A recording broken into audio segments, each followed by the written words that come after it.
37 Katsina abduction victims freed after community-led peace talks. 21 passengers rescued as troops repel bandits' attack on Kogi Highway. Police rescue 7 victims flogged, held hostage by cybercrime gang in Delta. Away from Nigeria, Congo, Rwanda leaders set to sign peace agreement amid M23 tensions. Good evening and welcome to Trust News Update. I am Chiamaka Mwafo.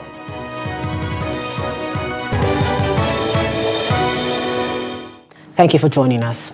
Bandits have released 37 villagers abducted from Bakuri local government area of Katsina State after weeks of negotiations that led to a peace agreement, a lawmaker Abdurrahman Kandarawa has said.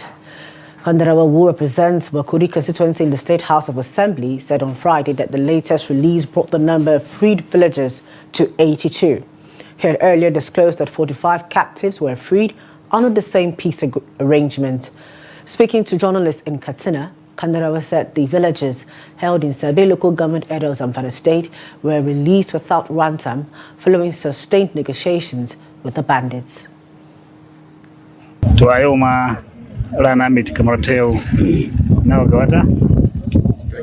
Yawa 28. We are gathered here today at Farentutsi in Faskari local government area for the fulfillment of the promise made by one of the repentant bandits, Isiaku, who called us to receive the remaining 32 captives from Bakwari local government area.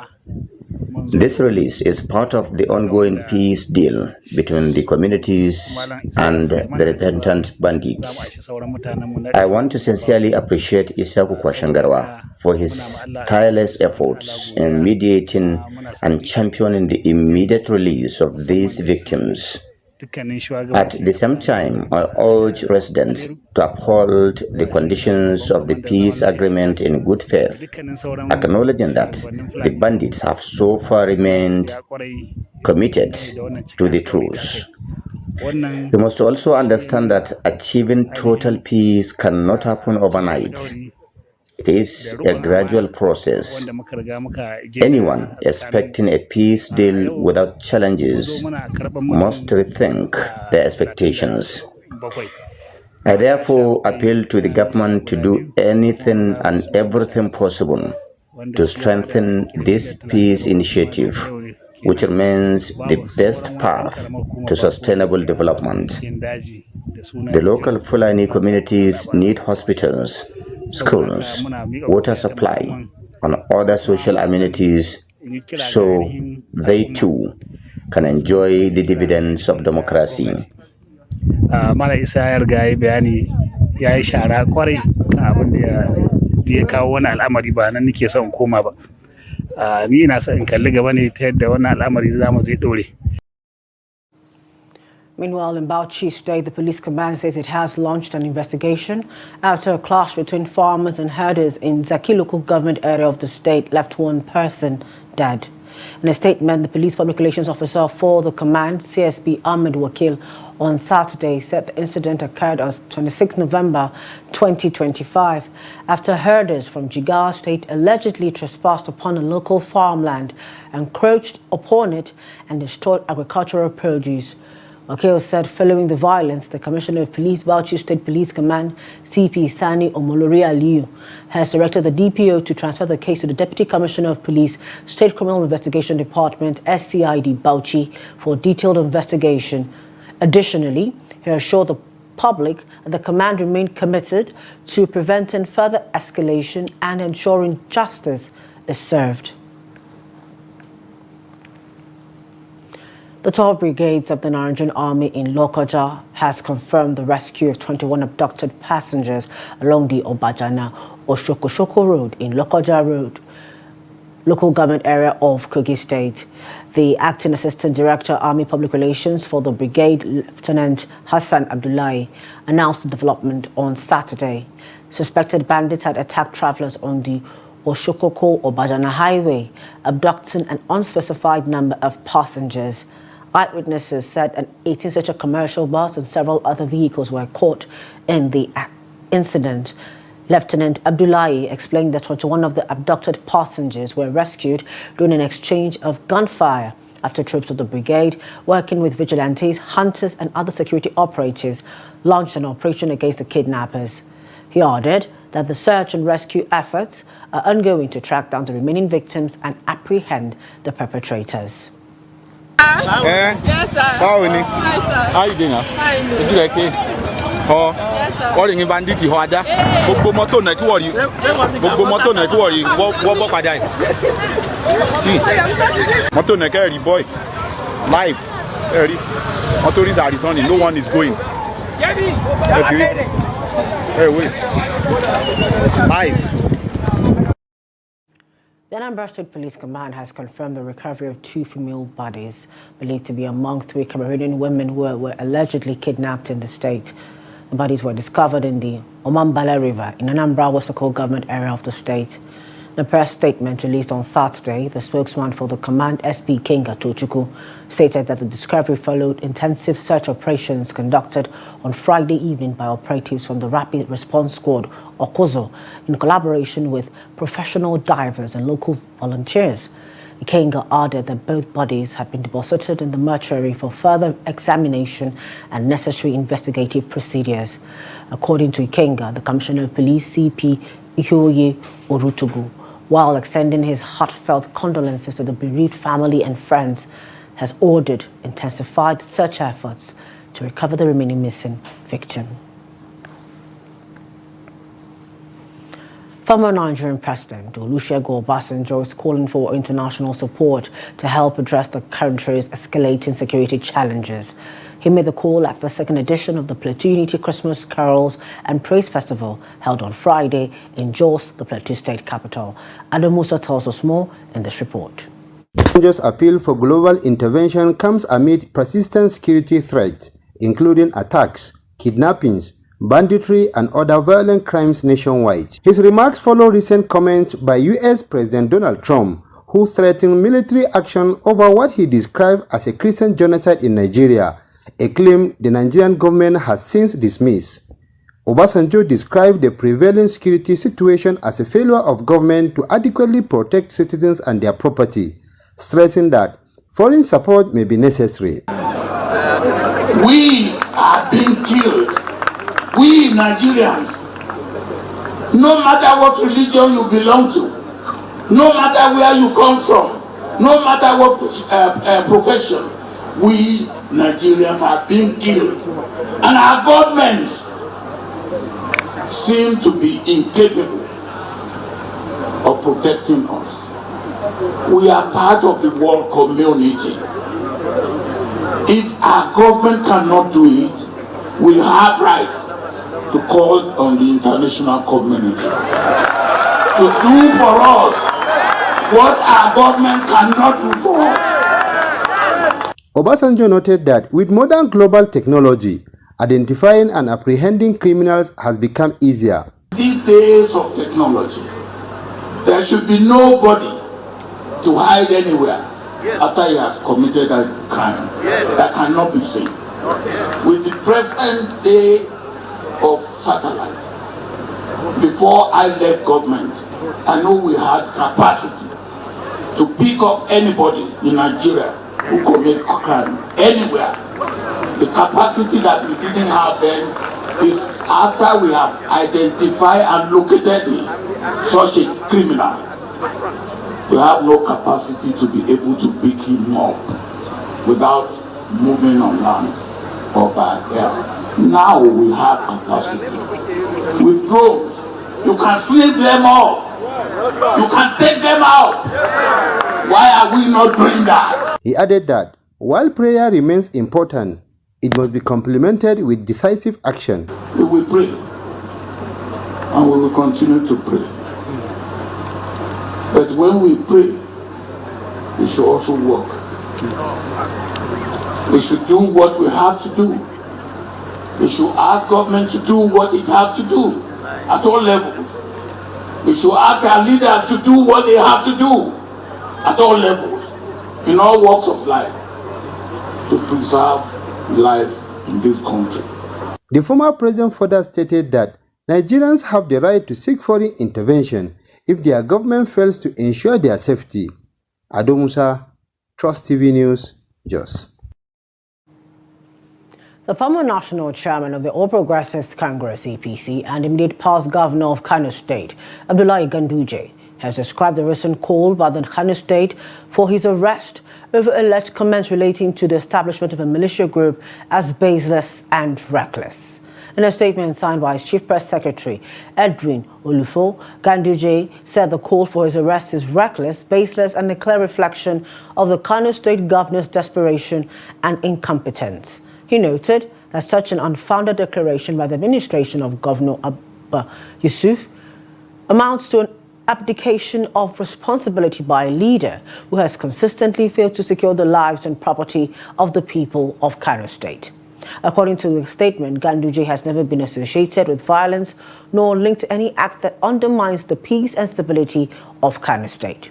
The statement further stressed that as governor, Ganduje ensured the state remained secure for 8 uninterrupted years, earning national commendation for maintaining peace and safeguarding lives and property, stating that his record stands in stark contrast to the current administration's. 3 people have been confirmed dead and several shops destroyed in 2 separate fire incidents that occurred in Kano State on Friday. According to the Kano State Fire Service, the first tragedy happened at about 1:30 p.m. when a petrol tanker fell and burst into flames at the Kura Market Junction along Zaria Road in Kura local government area. Public Relations Officer of the agency, Saminu Yusuf Abdullahi, said the service received a distress call from a retired civil defense officer, Dalnami Muhammad, reporting the fallen tanker.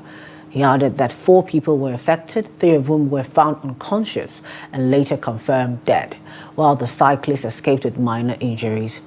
The second incident, Abdullahi stated, occurred at about 2:45 p.m. when the Central Control Room received a call from a fire service staff member reporting a fire outbreak at Hamisu Plaza on Maiduguri Road in Taruri local government area. The cause of the fire is also being investigated. The director of the agency, Sani Anas, appealed to residents to exercise caution, especially during the Harmattan season. In Delta State, the police command has arrested 2 suspects and rescued 7 boys who were held against their will by an internet fraud group known as Hustlers Kingdom in the Warri area of the state. In a video posted on X, formerly Twitter, on Saturday, the command spokesperson, SP Bright Edafi, said the command received a complaint from one of the boys on November 17, claiming that he was deceived into the apartment. The video showed bundles of cane, phones and laptops being used by the group for the business, with one of the chairmen confessing that they were into internet fraud, commonly called Yahoo. 2 of the victims, aged 28 and 23, also confessed to being starved and flogged by the chairmen with visible marks on their bodies. So I was in the house for 2 months and a day. For the only feed us, we used to eat once in a day. Then after that once in a day, 93 days or 4 days, we no get access to our phone. So to come and say I won't go house, I no go fit because some of boys wey don't go meet and say they won't go house, we go beat them. I no go say allow them go. Okay. So before I jump, so you meet and say you won't go house, what you got to? No, I don't meet them because I don't see people wey don't go meet and you know allow them. Okay, you want come out and make you very wrong. Yes, sir. So how you take manage come out for the house when you fit go tell police say what they happen to you? Now from window and job. Oh, you jump from window? Yeah, upstairs. Okay, you said you jumped from the windows. Now all these marks wey dey your body, how you take get am? Now then they flog us because we never get mama wey dey pay us money. That's because we never get who? Mama wey dey pay us money, that is paying client. Wetin be mama? As a woman wey dey pay us money. Okay, paying client. Yes, sir. So once you not fit pay. Well, we never get that woman wey dey pay us money. Then go dey beat us. And the beating go bring the client come? No, sir. All right. How old are you? I'm 22 years. Tell us why they give you this mark for body. Because I never catch client.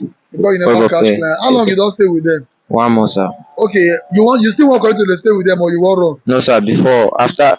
Since I come after 1 day, I tell them say I want to go back, but I no agree. Where you from come? Benue State. 2 more stories. The ancient community of Ogume in Ndokwa West, Delta State, came alive as residents and visitors converged for this year's Nduku Ogume Festival. The celebration transformed the town into a vibrant hub of culture, tradition, and community spirit, reinforcing the festival's reputation as one of Delta State's most spectacular cultural showcases. Here's more in this report. The entertainment stage came alive with electrifying performances by artists who blended contemporary music with tradition. An elaborate masquerade parade highlighted the deep-rooted customs and ancestral heritage of the Ogume people. Speaking at the event, residents said the Nduku Ogume Festival remains a celebration of age-old traditions passed down through generations, traditions that continue to define the community's identity. Culture and our heritage. We met our forefathers doing this today. We decided to celebrate it better than what they have been doing. What we have met, these have been passed on from generation to generation. So we are very happy. It's Nduku Festival 2025. The Speaker of the Delta State House of Assembly, Emomotimi Guo, and other dignitaries said the festival not only preserves cultural identity, but also boosts tourism, local commerce, and community parade. Congratulate the people of Ogume on the celebration of Nduku Ogume Cultural Festival. And I want to say that this is a wonderful celebration, and this is bringing people back to their cultural roots and also uniting the people of Ogume. And I want to say that this is a tourist attraction. So congratulations to the people of Ogume. This is a festival that all our in-laws, all traditional rights are being maintained from the youngest group to the oldest Oparuku. They partake in this festival. And at this point in time, we invite all sundry to be in this arena for the celebration of the festival. With its rich blend of heritage, entertainment and high-profile attendance, the 2025 Nduku Ogume Festival has further cemented Ogume's place on Delta State cultural map. Jonathan Awanyai, Trust TV News, Asaba.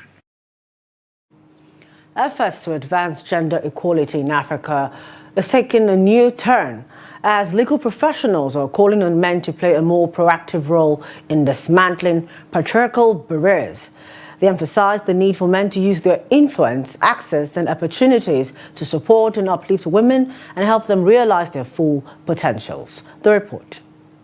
For decades, women across Africa have continued to demand equal access to opportunities that men already enjoy. African women lawyers insist to overcome these barriers, women must strategically partner with men who hold the societal and economic leverage needed to accelerate progress. According to them, men understand the benefits that come with empowerment, access, and opportunity, adding that they must begin to see women as equals rather than less counterparts. They also urged companies and organizations to end the practice of avoiding the employment of women due to concerns about maternity leave, describing it as unjust and harmful discrimination against women. So many of these opportunities, all women are asking for. Let us have the same opportunity. A woman should have equal access to education. She should not be impeded because she's a girl or because she's a woman. It shouldn't be said that a woman's place is in the kitchen and not in school. She should have the same opportunity at work. If there's a promotion and she qualifies for it, she should have the same opportunity as a fellow man. So we need to understand that men must be part of this change we are clamoring for. Men must be part of empowering of women. When we talk of affirmative action as a way, one of the ways to empower women, to bring women out of the doldrum, to change the narrative, it means that men must begin to accept that women are also part of humanity, that women are human beings, that God created women just as God created men. What we need is a collective effort.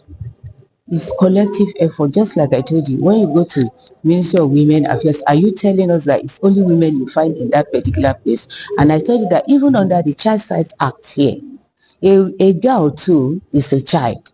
And you want to tell me that it is now only women that will fight for that particular right. You fight for the rights of a child together, whether male or female. For men to be used as catalysts for change in our society, we should start from the home front. as our husband, our father, our daddy, bring them along, tell them this is what you are doing. In the sense that some women, in terms of what they are doing, their husband does not even know what they are doing. With women accounting for a significant portion of the continent's workforce and economic strength, African women lawyers are calling on men to take deliberate steps in supporting the emancipation and advancement of women for Africa to achieve stronger and more sustainable economic growth.